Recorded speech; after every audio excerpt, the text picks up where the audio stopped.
America Iran యొక్క nuclear సైట్ను లేపేసిందండి. Israel Iran యుద్ధంలో అతిపెద్ద ట్విస్ట్ బయటకు వచ్చింది. ఒక్క సెకండ్ కూడా టైం వేస్ట్ చేయకుండా డైరెక్ట్గా పాయింట్కి వెళ్తా. కొద్ది గంటల ముందు అమెరికన్ సైన్యం ఇరాన్ యొక్క 3 న్యూక్లియర్ సైట్ను లేపేశాయి. ఈ మ్యాప్లో కనిపిస్తున్న Fordow, Isfahan and Natanz underground అణు ఆయుధాలను తయారు చేసే సామ్రాజ్యాన్ని బంకర్ బస్టర్ బాంబ్స్ ద్వారా ధ్వంసం చేశారు. న్యూక్లియర్ ఎన్రిచ్మెంట్ సెంట్రిఫ్యూజ్ ప్లాంట్స్ అన్నిటినీ లేపేశారు. అమెరికా ఎలా బాంబ్స్ను ప్రయోగించింది, ఎక్కడి నుండి ప్రయోగించింది, ఇరాన్ ఇక మిడిల్ ఈస్ట్లో ఉన్న యుఎస్ బేసెస్ పైన ప్రతిదాడి చేయనుందా, రష్యా యుద్ధంలో ఎంట్రీ ఇవ్వనుందా, ఇండియా యొక్క స్టాండ్ ఏంటి, ఎలా ఉంటుంది అనేది డీటెయిల్గా చెప్తా. ఈ దాడుల్లో పాకిస్తాన్ పాత్ర ఏంటి అనేది కూడా చెప్తా. వీడియో రీచ్ కోసం మినిమం 15,000 లైక్స్ ఇవ్వడానికి ట్రై చేయండి. 2 రోజుల క్రితం డొనాల్డ్ ట్రంప్ మాకు ఇజ్రాయెల్కు సహాయం చేయడానికి 2 వారాల గడువు కావాలి అని టైం తీసుకున్నాడు. దీంతో ఇజ్రాయెల్ మీడియా మొత్తం ఇజ్రాయలీ సపోర్టర్స్ అందరూ ట్రంప్ను ట్రోల్ చేశారు. ఇరాన్ నెక్స్ట్ లెవెల్లో న్యూక్లియర్ వెపన్స్ను తయారు చేస్తుంటే ట్రంప్ అనుకున్నారు అన్నట్లు, అనవసరంగా టైం వేస్ట్ చేస్తున్నారు అన్నట్టు ట్రోల్ చేశారు. గత 10 రోజుల నుండి యుద్ధం జరుగుతోంది. ఇరాన్ ఇజ్రాయెల్ దాడులు ప్రతిదాడులు చేస్తూనే ఉన్నారు. ఇరువైపు నుండి సామాన్య ప్రజలు చనిపోతూనే ఉన్నారు. ఇజ్రాయెల్ ఇరాన్ యొక్క నటాన్స్, ఇస్ఫహాన్, ఫర్దో వంటి న్యూక్లియర్ సైట్స్ పైన దాడైతే చేసింది, బట్ పూర్తిగా ధ్వంసం చేయలేకపోయింది. ఎందుకు అంటే ఈ 3 న్యూక్లియర్ సైట్స్ కొండల మధ్యలో అండ్ అండర్ గ్రౌండ్లో ఉంటాయి అన్నమాట. దానిపైన హెవీగా కాంక్రీట్ అనేది ప్లేస్ చేసి ఉంటుంది. కాంక్రీట్ అన్నిటినీ బర్స్ట్ చేసి ధ్వంసం చేయడం మామూలు బాంబ్స్ వల్ల సాధ్యం కాదు. ఇవి భూమికి 60 నుండి 80 మీటర్ల కింద ఉంటాయి. ఈ ఏప్రిల్లో నేతన్యాహు అమెరికా దగ్గరకు వెళ్ళి, అంటే ట్రంప్ దగ్గరకు వెళ్ళి, ఫార్దో వంటి న్యూక్లియర్ సైట్స్ ను ధ్వంసం చేయడానికి మా దగ్గర బంకర్ బస్టర్స్ బాంబ్ లేవు, మీ దగ్గరే ఉన్నాయి కాబట్టి మీరు ఇవ్వగలరా అని డొనాల్డ్ ట్రంప్ ను కోరితే డొనాల్డ్ ట్రంప్ మేము ఇవ్వలేము అని చెప్పేశారు. ఈ బంకర్ బస్టర్ బాంబ్స్ మాత్రమే అండర్ గ్రౌండ్ లో చొచ్చుకుపోయి దాడి చేయగలవు. ప్రపంచంలో ఈ బాంబ్స్ అమెరికా దగ్గర, రష్యా దగ్గర మాత్రమే ఉన్నాయి. చైనా దగ్గర ఉన్నాయి అంటున్నారు.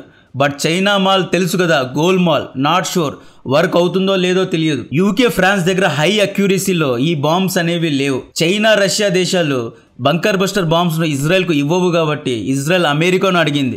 అమెరికా ఇవ్వను అని చెప్పేసింది. యుద్ధం 7వ రోజుకు చేరుకున్నప్పుడు ఇజ్రాయెల్ ప్రధాని, ఇజ్రాయలీ ప్రజలు అమెరికా సహాయం కోరారు.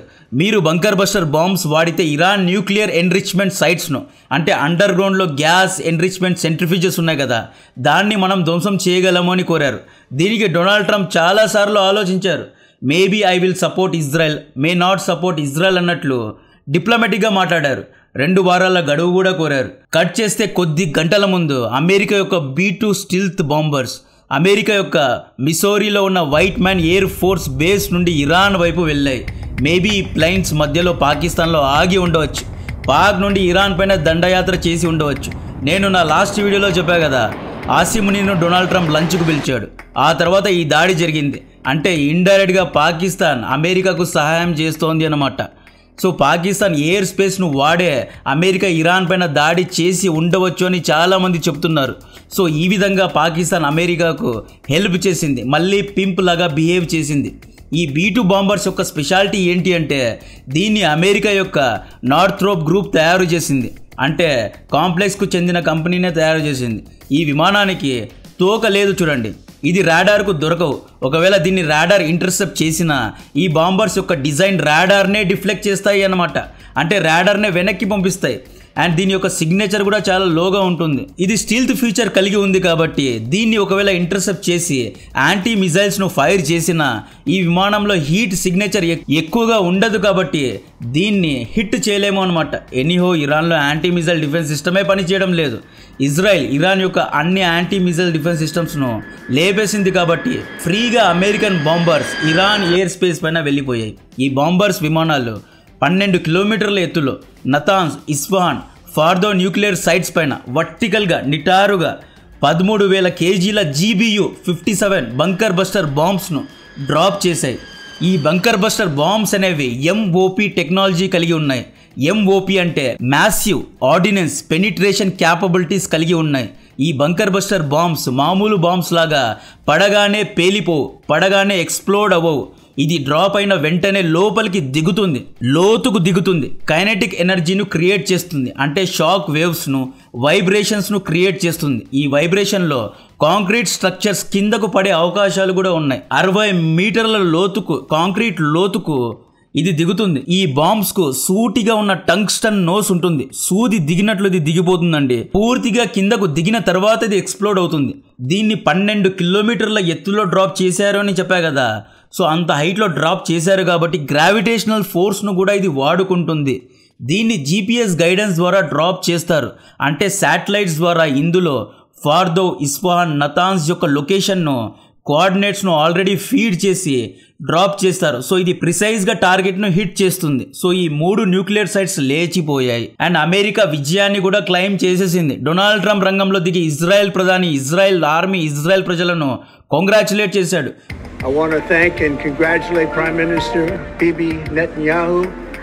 We worked as a team like perhaps no team has ever worked before. And we've gone a long way to erasing this horrible threat to Israel. I want to thank the Israeli. Benjamin Netanyahu రంగంలో దిగి అమెరికాను congratulate చేశాడు. Donald Trump గొప్ప మిత్రుడు అని పొగిడాడు. Donald ఇక Iran piece and nuclear డీల్కు ఒప్పుకోవాలి, యుద్ధాన్ని ఆపేయాలి అన్నట్లు ఆదేశించాడు.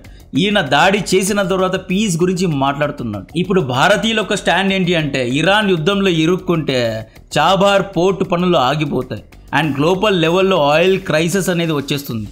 మనం ప్రతిరోజు దాదాపు 20 లక్షల బ్యారెల్ల ఆయిల్ను ఇంపోర్ట్ చేసుకుంటున్నాం కాబట్టి ఆయిల్ ప్రైసెస్ పెరిగే ప్రమాదం ఉంది. అండ్ ఇంకొక విషయం ఏంటి అంటే పాకిస్తాన్ పెహల్గామ్లో ఉగ్రదాడి చేసింది కాబట్టి మనం పాకిస్తాన్ పైన ప్రతిదాడి చేస్తూ ఉంటే డొనాల్డ్ ట్రంప్ ఏమన్నాడు, peace, ceasefire, common sense అన్నారు. ఇప్పుడు ఈయన డైరెక్ట్ గా ఈయన ఆర్మీ B-2 బాంబర్స్ వేసుకుని వెళ్లి ఇరాన్ పైన దాడి చేసింది. దాడి చేసిన తర్వాత ఈయన ఏమంటున్నాడు, సీజ్ ఫైర్ అంటున్నాడు. ఈయనకు ఒక న్యాయం, భారతీయులకు ఒక న్యాయమా అని చాలా మంది భారతీయులు అడుగుతున్నారు. ఇప్పుడు భారత్ తీసుకునే స్టాండ్ ఏంటి అంటే భారత్ మొదటగా ఇరాన్లో ఉన్న, ఇజ్రాయెల్లో ఉన్న భారతీయులందరినీ ఎవాక్యువేట్ చేయాలి. ఇది చాలా ముఖ్యం.